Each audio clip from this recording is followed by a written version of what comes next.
grosso modo, a comunicação e a publicidade, ela sempre cruzou as mídias. Então era muito comum que você fizesse uma campanha com lançamento, geralmente na mídia com mais capilaridade, como a TV, e depois você dando suporte, sustentando nas outras mídias. Isso não é uma novidade. O que vai mudar um pouco quando a gente conceitua o termo cross-mídia é quando você faz isso de maneira estratégica, pensando que hoje você tem uma convergência. O que é isso, convergência? Hoje em dia, o consumidor, o espectador, ele é multitela. Então, da mesma maneira como ele assiste a televisão para uma procura de alguns conteúdos, ele também usa a internet, ele também usa outros meios de maneira combinada. Então, basicamente, o que é cross-mídia? É você, primeiro, ter um objetivo em relação à sua comunicação, entender perfeitamente quais são os hábitos do seu consumidor e fazer esse passeio. Ou seja, o consumidor, o espectador, ele não faz mais aquela diferença entre o que é on e o que é off. Então ele tem uma perna no on, uma perna no off.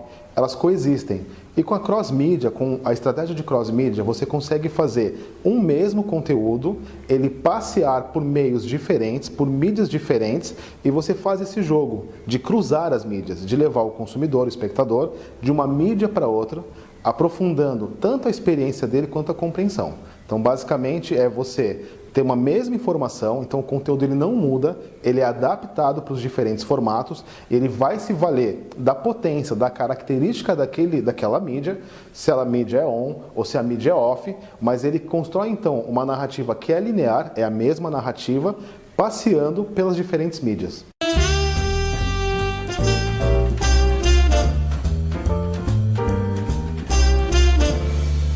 Na verdade, o mercado acabou, de certa forma, moldando um pouco a academia.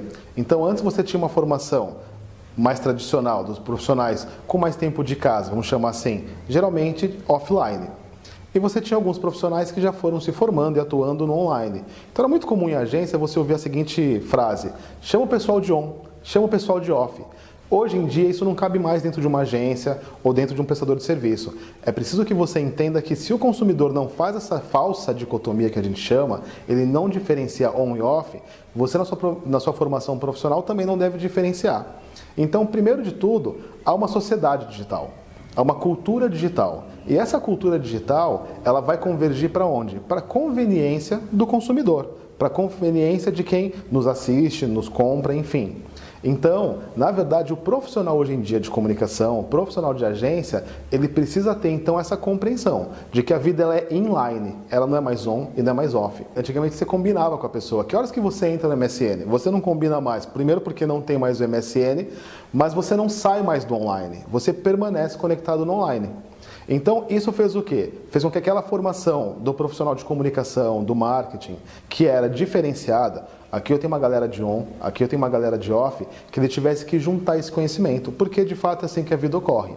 Então, hoje em dia, esse conhecimento que ele era separado em caixinhas, hoje em dia ele está dentro do mesmo pote. Então, o profissional ele precisa entender quais são as características do on, vamos chamar o off de tridimensional, de presencial, mas saber que a vida ela tem uma que eu chamo de retroalimentação. On leva para off, off leva para on, e é exatamente nesse ponto que uma estratégia de cross-mídia ela consegue alimentar as duas pontas, criando o que a gente deseja, que é uma experiência bacana e rica para o usuário.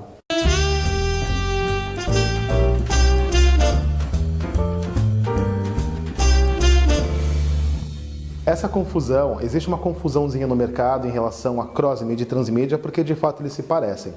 O que tem em comum em cross-mídia e transmídia? O uso de diferentes plataformas. Então é uma estratégia que ela vai utilizar recursos de plataformas diferentes.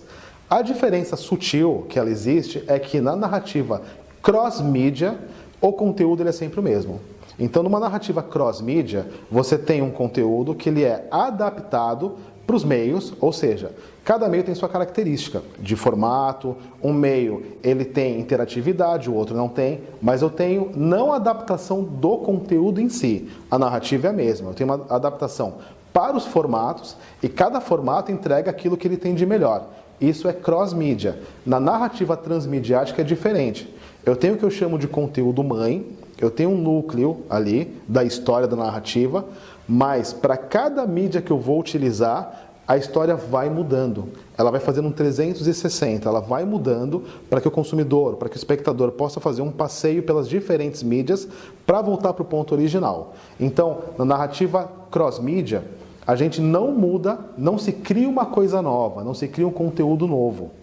Na narrativa transmídia, eu sempre tenho algo novo. Então, vou dar um exemplo que é fácil de entender. Muitos lembram da série Lost. A série Lost, ela acontecia um conteúdo mãe, como eu disse, o núcleo mãe, era uma série de TV dos sobreviventes de um acidente aéreo. Existia na internet o site, por exemplo, da companhia aérea, que eu podia entrar lá e emitir um ticket. Dentro da ilha existia uma fundação Dharma. Eu podia acessar um outro site que era exatamente o da fundação, eu podia me associar à fundação Dharma.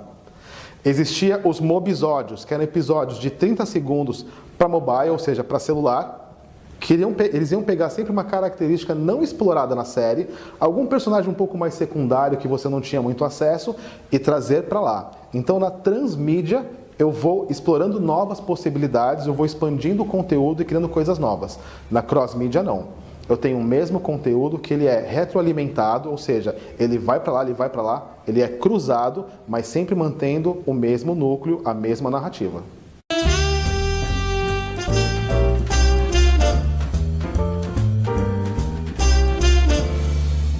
Uma coisa que eu acho muito importante para o profissional hoje em dia de comunicação, seja ele de agência, seja ele um consultor, enfim, não importa, que ele vá trabalhar com comunicação, é que ele entenda que por mais que nós estejamos vivendo numa sociedade que é totalmente digital, numa cultura que é digital, o digital, ele vai hipertrofiar a visão, né? Somos todos de imagem, Instagram está aí a rede social que mais cresce, mas quando eu tenho a hipertrofia de um determinado órgão, eu geralmente tenho uma atrofia dos demais.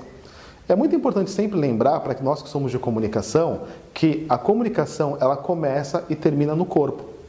E o bacana da narrativa de cross-mídia, da estratégia de cross-mídia, é que ela consegue passear pelos diferentes níveis da comunicação e da mídia, a mídia presencial, eu falando aqui com quem está do meu lado, mas eu também vou para uma rede social, e aí eu vou ter capilaridade, eu vou ter a imagem, eu vou ter áudio, mas ela consegue trabalhar os diferentes níveis de mídia. Então, uma dica que eu dou sempre para o profissional que está hoje estudando, seja na graduação ou na pós-graduação, é que ele não perca esse olhar. Que a comunicação é o que nos faz humano. E nós temos geralmente sempre uma tendência a ficar extasiados pelo digital, pelo aparelho, pela tecnologia. Isso é muito bom. Vivemos uma era digital, precisamos entendê-la, mas precisamos entender a comunicação e a mídia na sua essência. A mídia primária, que sou eu aqui, o meu corpo falando com outro corpo. Mídia secundária, que é o jornal, que são os meios impressos. Mídia terciária, que é o eletrônico, que é o digital. E saber que elas coexistem. Eu não preciso trabalhar uma em detrimento da outra. Quando eu consigo trabalhar esses 3 níveis de mídia, primário, secundário e terciário, pode ter certeza. O nível de experiência que você entrega para aquele que está te ouvindo, ele é muito poderoso. Você, de fato, está fazendo comunicação.